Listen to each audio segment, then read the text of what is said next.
An Alberta MLA has been booted from the United Conservative Party. Peter Guthrie resigned as Alberta's infrastructure minister in February after voicing concerns about the province's procurement practices originally raised by the former CEO of Alberta Health Services. Earlier this week, Guthrie voted with the opposition on its motion to have the UCP government launch a public inquiry on the matter. In a statement, the UCP says Guthrie has made it clear he does not support the government's decision to wait for the investigations to conclude prior to taking further action on the issue. Guthrie says criticizing the government comes at a cost.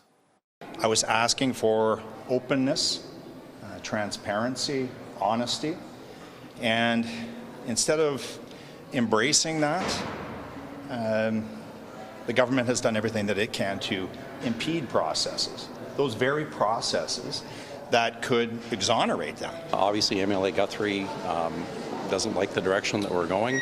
Majority of caucus is very comfortable with that direction. It's transparent. It'll be out there. We want to get to the end of the results as much as everybody else, but he expects a different route. We have a guy who actually stood up for something, who stood up for integrity, who stood up for ethics. He said his own government was being obstructionist. He said if they have nothing to hide, why don't they just call a public inquiry? Guthrie is the second UCP MLA kicked out of caucus. Lesser Slave Lake MLA Scott Sinclair was removed after he told the media he would vote against the government's provincial budget. He says he's extremely disappointed in the government's decision. I said from the very beginning, him asking for financial oversight and looking into some of these issues, I think is completely fair, and I think it takes a lot of courage and integrity. Now that he's sitting as an independent, Sinclair was asked if he would consider joining the Alberta NDP. He says he will never become a New Democrat.